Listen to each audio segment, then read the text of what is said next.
વિદ્યાર્થી મિત્રો, મારી યુટ્યુબ ચેનલમાં તમારું હાર્દિક સ્વાગત છે.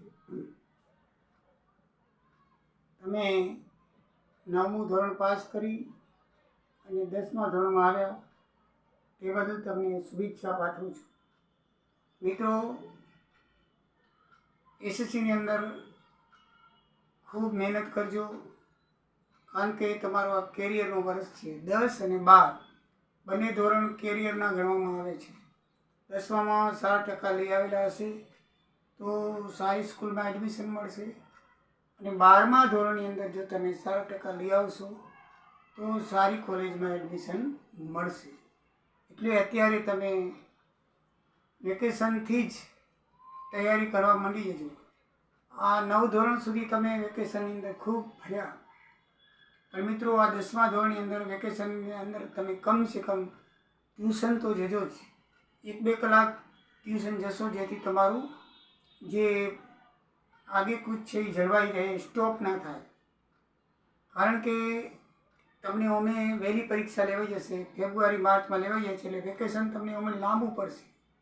એટલે સૌથી પહેલાં તમારી પરીક્ષા હોય છે, એટલે અત્યારે તમે કદાચ વેકેશન ના ભોગવો તો આવતે વર્ષે તમને લાંબુ વેકેશન મળશે.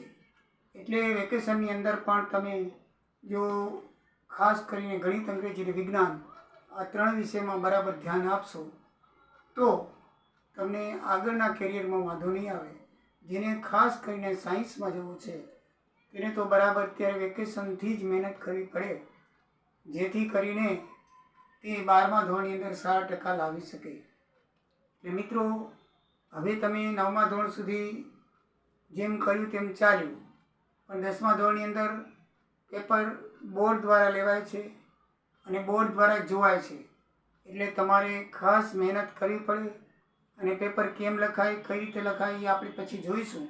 પણ તમે તમારી રીતે એવી રીતે મહેનત કરશો કે જેથી બોર્ડમાં આપણને વાંધો આવે નહીં. તો ચાલો મિત્રો, મારા 3 પ્રકરણ તો થઈ ગયેલા છે અને 4થા પ્રકરણથી સ્ટાર્ટ કરીએ છીએ. બરાબર છે? તો મિત્રો, 4થું પ્રકરણ છે દ્વિઘાત સમીકરણ. તો દ્વિઘાત સમીકરણની અંદર પહેલાં આપણે એનું ઇન્ટ્રોડક્શન જોઈ લઈએ કે આ દ્વિઘાત સમીકરણમાં શું શું આવે છે અને એની કઈ રીતની આ દ્વિઘાત સમીકરણમાં આપણે એમાં અભ્યાસ કરવાનો છે. તો સૌથી પહેલાં આપણે દ્વિઘાત સમીકરણ એટલે શું એ સમજી લઈએ. તો દ્વિઘાતી બહુપદી એટલે દ્વિઘાત સમીકરણ એટલે કે જે બહુપદીની અંદર 2 ઘાત જ હોય, મેક્સિમમ મોટામાં મોટી 2 ઘાત હોય એને દ્વિઘાત સમીકરણ કહેવાય. દાખલા તરીકે 2x² + x - 300 = 0, તો એને દ્વિઘાત સમીકરણ કહેવામાં આવે છે. ઉપયોગ તો વાસ્તવિક જીવનમાં ઘણા પ્રશ્નોમાં દ્વિઘાત સમીકરણનો ઉપયોગ કરવામાં આવે છે.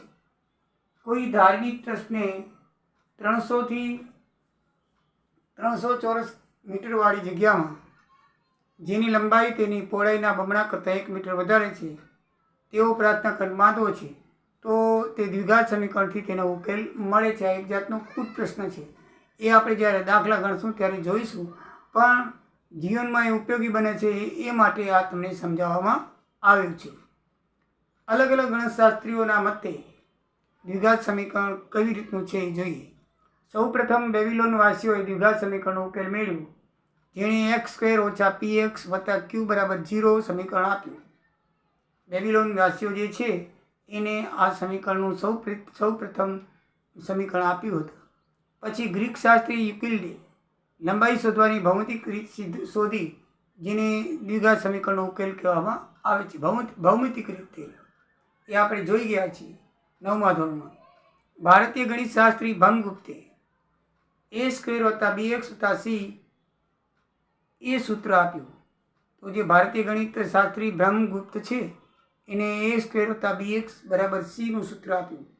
ત્યારબાદ ભારતીય ગણિત શાસ્ત્રી શ્રીધર આચાર્ય એણે ax² + bx + c = 0 અને a ≠ 0 એટલે એની કિંમત 0 નથી એમ માનીને ચાલવાનું છે એ સૂત્ર આપ્યું, જે હાલમાં ચલણ છે. અત્યારે જે તમે સૂત્ર દાખલાની અંદર ઉપયોગ કરશો તે આ સૂત્ર છે. શ્રીધર આચાર્યના સૂત્રને લઈને આપણે આ પ્રકરણમાં દાખલા ગણવાના છે. આ ઉપરાંત અલ ખ્વારિઝમી જે અરબ ગણિતશાસ્ત્રી છે એ દ્વિઘાત સમીકરણનો અલગ અલગ રીતે અભ્યાસ કર્યો હતો. આ જ રીતે અબ્રાહમ બાર હિયા હાનાસી એ જે યુરોપ ગણિતશાસ્ત્રી છે એણે પણ આવી રીતનો અભ્યાસ કર્યો હતો. મિત્ર, આ ગણિતશાસ્ત્રીઓનું નામ તમને વિકલ્પમાં પૂછાય છે એટલા માટે મેં તમને આમાં સમાવેશ કર્યો છે ઇન્ટ્રોડક્શનમાં. બરાબર છે. એટલે આ જે ગ્રીક શાસ્ત્રી છે યુક્લિડ, પછી ભારતીય 2 ગણિતશાસ્ત્રી છે બ્રહ્મગુપ્ત, શ્રીધર આચાર્ય, અને બીજા 2 છે અલ-ખ્વારિઝમી અરબ ગણિતશાસ્ત્રી છે, અને બીજા યુરોપના ગણિતશાસ્ત્રી છે અબ્રાહમ બાર હિયા હાનાસી. એ જે છે એમના નામ યાદ રાખવા જરૂરી છે. એક વિકલ્પ તરીકે તમને પૂછાય છે. દ્વિઘાત સમીકરણનું પ્રમાણિત સ્વરૂપ શું છે? દ્વિઘાત સમીકરણ કેવું હોવું જોઈએ? કોને દ્વિઘાત સમીકરણ કહેવાય? પહેલો જ પ્રકરણનો પહેલો જ દાખલો એ હશે. તો ax² + bx + c = 0. જ્યાં a બરાબર 0 નથી એમ માનીને ચાલવાનું છે.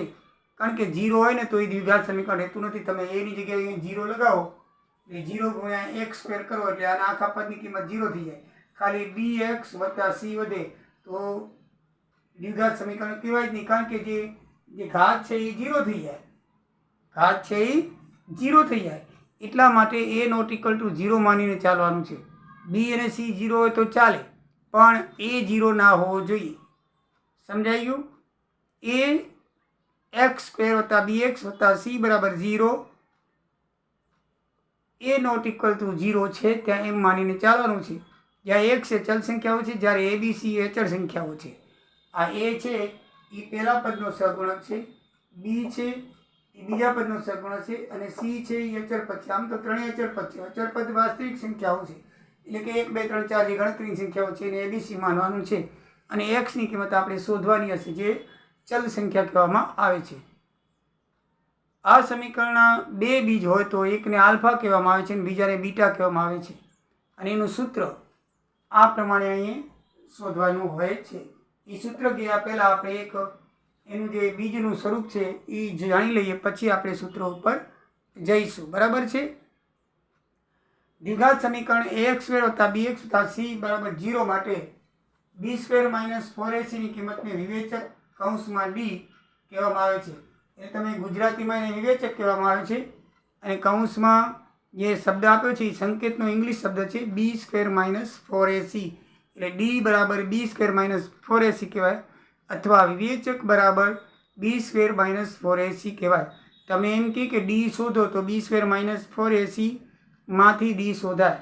જ્યાં b બરાબર વાસ્તવિક સંખ્યાઓ છે ac, a એટલે પહેલા પદનો સહગુણક, b એટલે બીજા પદનો, c એટલે ત્રીજા પદનો સહગુણક લઈ અને આપણે b² - 4ac ની કિંમત શોધવાની. એ b² - 4ac ને d કહેવામાં આવે છે, અથવા તો વિવેચક કહેવામાં આવે છે. d means delta. બરાબર છે. એને ડેલ્ટા પણ કહેવામાં આવે છે. એટલે b² - 4ac ની કિંમતને વિવેચક ડેલ્ટા કહેવામાં આવે છે, જેની કિંમતના આધારે બીજના અલગ અલગ પ્રકારો નીચે મુજબ હોય છે. હવે ડેલ્ટાની કિંમત આવે તો બીજ કેવા મળે? દાખલો ગણ્યા વગર આપણને ખબર પડે. સમીકરણ આપ્યું હોય અને તમે b² - 4ac શોધો તો આપણને તરત ખબર પડી જાય કે આનો જવાબ આ આવશે.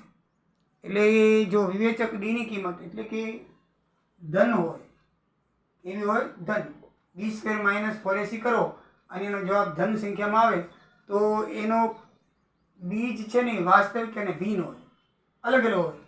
દાખલા તરીકે કોઈ સમીકરણ, તમને આ સમીકરણ છે એમાં તમે b² - 4ac શોધવાનું, એ કેવી રીતે શોધાય તમને શીખવાડીશ. અને એનો જવાબ જો પ્લસ સંખ્યા આવે, ધન સંખ્યા આવે, તો એ સમીકરણના બીજ આપણે શોધશું ને તો 2 અલગ અલગ આવશે, 4 5 3 2 એવી રીતે આવશે. પછી તમે ડેલ્ટાની કિંમત શોધો, 0 આવે તો 2 બીજ સમાન હશે. વાસ્તવિક અને 2 બીજ કેવા હોય? સમાન આવશે. બરાબર છે. 2 બીજ સમાન આવશે એટલે કે 5 5 3 3 4 4 2 બીજ સરખા જ આવશે. આપણે દાખલો ગણશું પછી ખ્યાલ આવશે. આટલો દાખલો ગણ્યા પહેલાં આપણે કહી શકીએ કે આનો જવાબ કેવો આવશે. બરાબર છે. તો 2 ધન આવે તો વાસ્તવિક અને ભિન્ન હોય એટલે સંકેતમાં કેમ કહેવાય? b² - 4ac એટલે કે 0 થી મોટો હોય. કોણ? d. અને d કહેવાય. b² - 4ac ને વિવેચક અથવા d કહેવાય. તો d છે એ 0 થી મોટો હોય તો 2 ભિન્ન વાસ્તવિક સંખ્યા મળે. અને d છે એ 0 બરાબર હોય, મીન્સ કે d ની કિંમત 0 આવે. d ની કિંમત કેવી હોય? શૂન્ય હોય. કેટલી આવે? શૂન્ય. તો બે બીજ સમાન આવે. B square minus AC B square minus 4ac is equal to 0. તો બે બીજ કેવા આવશે? કોમન આવશે, સમાન એકદમ. બરાબર છે? દાખલો ગણશું એટલે હું તમને સમજાવીશ. પછી જો તમે બી સ્ક્વેર માઇનસ 4ac ડીની કિંમત શોધો તો ઋણ સંખ્યા આવે તો એના વાસ્તવિક બીજ નથી એમ કરી અને દાખલો પૂર્ણ કરી નાખવાનો. આગળ દાખલો ગણવાનો નહીં. જ્યારે તમારે દ્વિઘાત સમીકરણના ઉકેલ શોધવાના હશે ને ત્યારે સૌથી પહેલાં તમને ડી શોધવાનું આવશે, કારણ કે એના બીજ છે ને એના બીજમાં ડીની કિંમત મૂકવાની. જો વર્ગમૂળની અંદર બી સ્ક્વેર માઇનસ 4ac ડી કહેવાય, કારણ કે ડી શોધ્યા પછી એનું વર્ગમૂળ કાઢવાનું આવે અને એ વર્ગમૂળની કિંમતમાં તમારે અહીંયા સૂત્રમાં મૂકવાની છે. એટલે કે કોઈ પણ સમીકરણના તમારે બીજ મેળવવા હશે તો સૌથી પહેલાં વિવેચક શોધવાનો, ડી શોધવાનો પડશે. અને ડી શોધ્યા પછી આલ્ફા અને બીટા એમ બે સમીકરણના બીજ છે. એકનું નામ આલ્ફા એટલે કોઈ પણ એક્સ વાય ઝેડ એવી રીતે આપણે કરી શકીએ. એક આલ્ફા તો એક બીજમાં તમારે ફરક શું છે?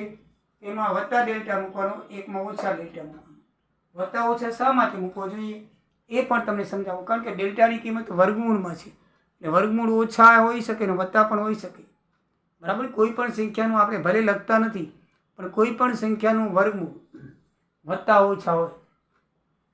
16નું વર્ગમૂળ વત્તા 4 છે એવું નથી, ઓછા 4 પણ થાય. ઓછા 4 ગુણ્યા ઓછા 4 વત્તા 16 થાય અને વત્તા 16 ગુણ્યા વત્તા 16 વત્તા 4 ગુણ્યા વત્તા 4 પણ વત્તા 16 થાય.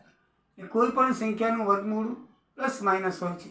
એટલે આપણે એકવાર પ્લસ લેવું પડે ડેલ્ટાને, એકવાર ડેલ્ટાને ઋણ લેવું પડે.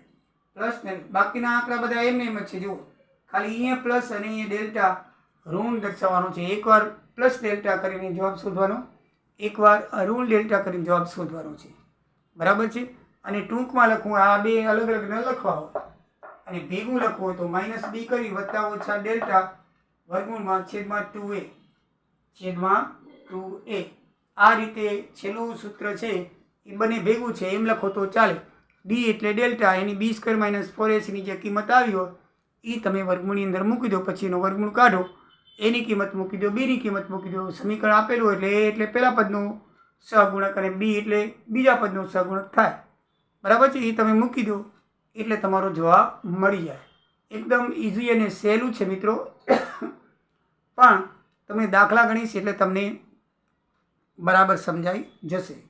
તો મિત્રો આ જે છે એ થિયરી ખાલી જગ્યામાં આવે છે અને આ જે છે એ ગણતરીની ખાલી જગ્યામાં MCQમાં આવે છે. એમ કે બી સ્ક્વેર માઇનસ 4ac બરાબર છે ગ્રેટર ધેન 0. તો બે બીજ ખાલી જગ્યા હોય તો આપણે લખવાનું બે બીજ ભિન્ન બે બીજ મળે. કેવા મળે? અલગ અલગ. પછી એમ કે ભાઈ B square minus 4ac is equal to 0. તો બે બીજ ખાલી જગ્યા મળે તો સમાન બીજ મળે. પછી એમ કે બી સ્ક્વેર માઇનસ 4ac બરાબર છે ગ્રેટર ધેન 0. બરાબર છે ને? 0 મોટો હોય તો લેસ ધેન 0 કોઈ બીજ ના મળે. લેસ ધેન 0 હોય તો તમારે એટલે કે માઇનસમાં જવાબ હોય તો તમે લખાય કે ખાલી જગ્યા બીજ છે તો તમારે લખવું પડે કોઈ બીજ ના મળે. અને ઘણી વખત આમ ગુજરાતીમાં પણ લખીને આપે છે કે વિવેચકની કિંમત ધન હોય તો ખાલી જગ્યા બીજ મળે તો લખવાનું વાસ્તવિક અને ભિન્ન. વિવેચકની કિંમત શૂન્ય હોય તો ખાલી જગ્યા બીજ મળે તો વાસ્તવિક અને સમાન. વિવેચકની કિંમત ઋણ હોય તો ખાલી જગ્યા બીજ મળે તો લખવાનું વાસ્તવિક બીજ ના મળે. એટલે આ જે છે ને ખાલી જગ્યામાં આવે જ છે. બરાબર ધ્યાન રાખજો. થિયરિકલ છે એટલા માટે તમને કહું છું. આ જે માહિતી છે એ બધી થિયરિકલની છે. થિયરિકલમાં કઈ રીતે પૂછાય, ગણિતશાસ્ત્રીનું નામ પૂછાય, ભાઈ શ્રીધર આચાર્ય કયું સૂત્ર આપેલું તું જણાવ. બરાબર છે? તો ba² વત્તા bx વત્તા c બરાબર 0 એ આપેલું હતું. પછી તમને એમ કહે છે બેબીલોનના વાસીઓએ પહેલું સમીકરણ કોણે શોધ્યું? તો આ લખી કે બેબીલોનના વાસીઓએ શોધ્યું. કયું સમીકરણ હતું એમ પણ પૂછે તો x² માઇનસ px વત્તા q બરાબર 0 એ સમીકરણ હતું. બરાબર છે? પછી એમ પણ પૂછે કે યુક્લિડના સમીકરણને કેવું સમીકરણ કહેવામાં આવે છે? તો ભૌમિતિક સમીકરણ કહેવામાં આવે છે. ભૌમિતિક દ્વિઘાત સમીકરણ કહેવામાં આવે છે. બરાબર છે? પછી એમ પણ પૂછે કે ax² વત્તા bx વત્તા c બરાબર 0ના એ સૂત્ર કોણે આપ્યું? તો શ્રીધર આચાર્યએ આપ્યું. પછી એમ પણ પૂછે કે ax² વત્તા એ એક્સ સ્ક્વેર વત્તા બી એક્સ બરાબર સી. એ સૂત્ર કોણે આપ્યું? તો બ્રહ્મગુપ્તે આપ્યું. આમાં ઉલટપુલટ કરીને તમને પૂછી શકે છે. સમજાઈ ગયું મિત્રો? તમને કોઈ પણ સમીકરણ આપેલું હશે દાખલાની અંદર ત્યારે સૌથી પહેલાં એનો તમારે વિવેચક શોધવો પડશે. ત્યાર પછી વિવેચક શોધ્યા પછી આલ્ફા બીટાના આ બે સૂત્ર વડે અથવા તો આ એક લઈ લો ભેગું તો ચાલે, એના વડે તમારે દાખલાનો જવાબ શોધવો પડશે. હવે મિત્રો આમાં યાદ રાખવાની જે ટીપ્સ છે એ તમને ખાલી જગ્યામાં કામ આવશે. આ જે છે ને ખાલી જગ્યામાં પૂછાય છે. જ્યારે પ્રકરણ પૂરું થશે તો હું તમે પ્રેક્ટિસ કરાવીશ ત્યારે તમને આ કામ આવશે. અને બરાબર યાદ રાખજો, આ છે ને ચોપડીમાં લખેલું નથી એટલે બરાબર ધ્યાનમાં રાખજો. બરાબર છે? આ લખેલું છે બાકી આ નથી લખેલું. બરાબર? તો આલ્ફા અને બીટા બે બીજ ધરાવતું દ્વિઘાત સમીકરણ એક્સ સ્ક્વેર માઇનસ કૌંસમાં આલ્ફા પ્લસ બીટા એ બી નથી. આ આલ્ફા પ્લસ બીટા કૌંસમાં પૂરો એક્સ વત્તા આલ્ફા ઇન્ટુ બીટા બરાબર 0 સૂત્રથી આપણે બે બીજ આપેલા હોય ત્યારે સમીકરણ શોધવાનું હોય ત્યારે આ સૂત્રનો ઉપયોગ કરવાનો. એ પણ તમારો દાખલો પરીક્ષામાં આવશે ને આવશે. એટલે મિત્રો આ સૂત્ર બરાબર યાદ રાખવાનું. તમને જવાબ આપી દીધો કે એક બીજ 5 છે અને એક બીજ 4 છે, એટલે એક બીજ એટલે આલ્ફા, બીજું એટલે બીટા. તો આ સૂત્રની અંદર આલ્ફા અને બીટાનો સરવાળો કરી અને એકવાર ગુણાકાર કરીને મૂકો એટલે સમીકરણ બની જાય. દાખલા તરીકે તમને એમ કે એક બીજ 4 છે અને એક બીજ 5 છે, તો તમે કયું સમીકરણ હશે? તો અહીંયા તમે 4 અને 5 મૂકો, 4 ને 5 9 અને બાજુમાં x એટલે 9x થઈ ગયું અને 4 ગુણ્યા 5 20 એટલે x સ્ક્વેર ઓછા 9x વત્તા 20 એ સમીકરણ હશે. એકદમ ઇઝી અને સરળ છે. બરાબર ને? તમને બે સમીકરણના બીજ આપી દેવામાં આવશે અને સમીકરણ શોધવાનું હશે. બરાબર છે? અને સમીકરણ આપવામાં આવે અને બે બીજ શોધવાના હોય તો આ સૂત્રથી શોધવા પડે. ઉલટપુલટ બે આવશે. સમીકરણ આપે અને તમે એમ કે બે બીજ શોધો તો પહેલાં ડેલ્ટા સુધી આલ્ફા અને બીટાના સૂત્રથી બંને બીજ શોધવા પડશે. અને જો તમને બંને બીજ આપી જાય તો આ સૂત્રથી તમારે સમીકરણ શોધવું પડે. એટલે ઉલટપુલટ બંને દાખલા પૂછાય છે. બરાબર છે? બંને ફરજિયાત જ પૂછાય છે પરીક્ષામાં. 101% કોઈ પણ પેપર તમારું એવું નહીં હોય કે તમને આ દાખલો ના પૂછવાનું હોય. બે બીજ પણ આપેલા હશે તો સમીકરણ શોધવાનું હશે અને સમીકરણ આપેલું હશે તો આલ્ફા અને બીટા એટલે મીન્સ કે બે બીજ શોધવાના હશે. અને એ કયા પ્રકારના છે એમ પણ પૂછે કે ભાઈ વાસ્તવિક ભિન્ન મળશે કે વાસ્તવિક સમાન મળશે કે નહીં મળે, એવું પણ તમને પૂછે છે. બરાબર છે? એટલે બરાબર ધ્યાન રાખજો. આગળ જોઈએ તો બે બીજનો સરવાળો એટલે આલ્ફા પ્લસ બીટા એને ઓછા બી છેદમાં એ કહેવાય. બે બીજનો સરવાળો હંમેશા ઓછા બી અને એ થાય. ઓછા બી અને એ થાય. એ તમને કેમ ખબર પડે? દાખલા તરીકે ખાલી જગ્યામાં તમને એમ પૂછે કે બે બીજનો સરવાળો ખાલી જગ્યા થાય તો તમારે સમીકરણ આપેલું જ હોય તો માઇનસ બી છેદમાં એટલે બી એટલે એક લેખાશે, કોઈનો સહગુણક ન હોય. બી એટલે બીજા પદનો સહગુણક અને એ એટલે પહેલા પદનો સહગુણક. એટલે તમારો સીધો જવાબ આવી જાય અહીંયા એક, પેલો બી એટલે એક, એ એટલે બે, એક છેદમાં બે માઇનસ 1/2 જવાબ આવે. સમજાય ગયું મિત્રો?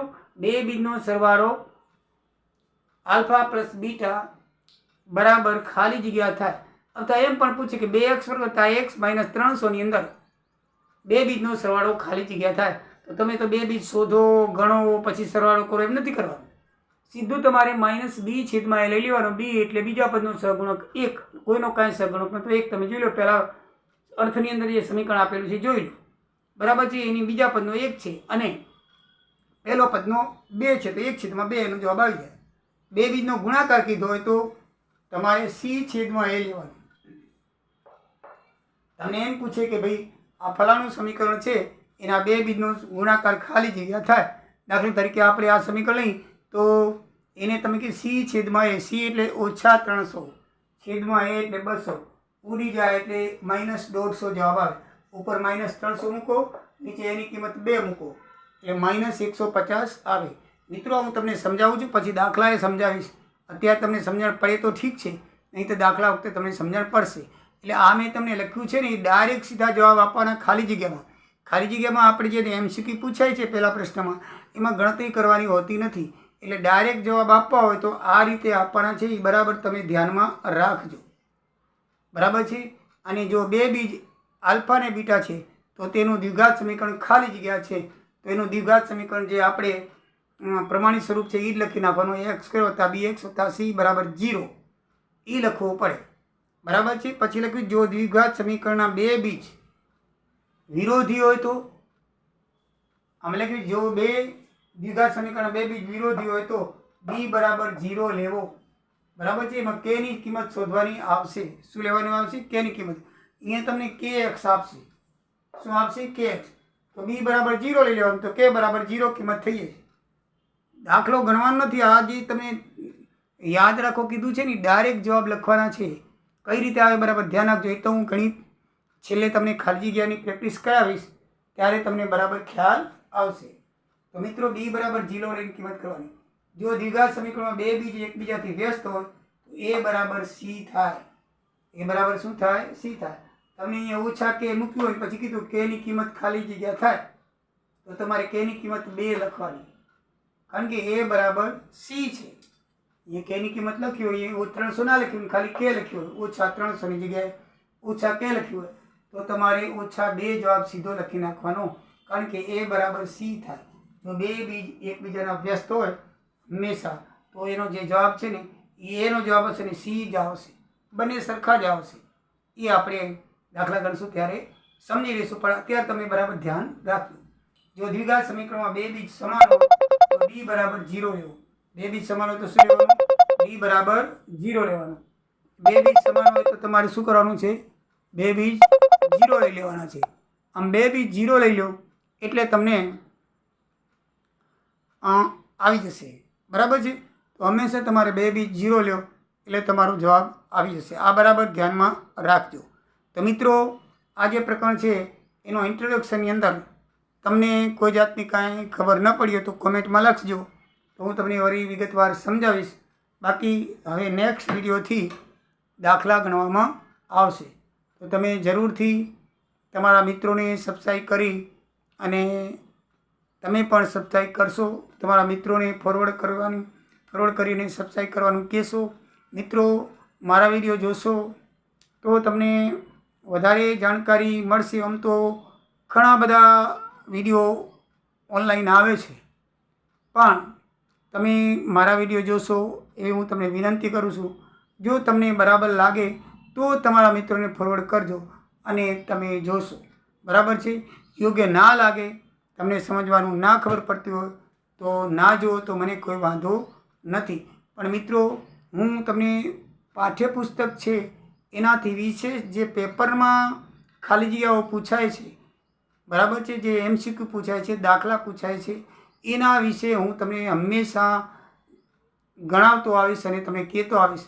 આ જે છે એ પાઠ્યપુસ્તકની અંદર આવી સૂચનાઓ ક્યાંય નથી, બરાબર છે.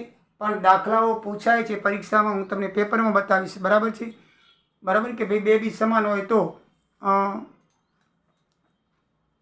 સમાન હોય તો તેનું સ્વરૂપ કેવું હોય કે બે બીજ વિરોધી હોય તો બી બરાબર 0 લઈને કરો તો એ બીજ કયા હશે, એવું બધું તમને પરીક્ષાના વખતે પૂછાય છે. જે હું તમને સોલ્યુશન કરાવીશ ત્યારે તમને દાખલા પણ ગણાવીશ અને એના વિશે સમજાવીશ પણ ખરો.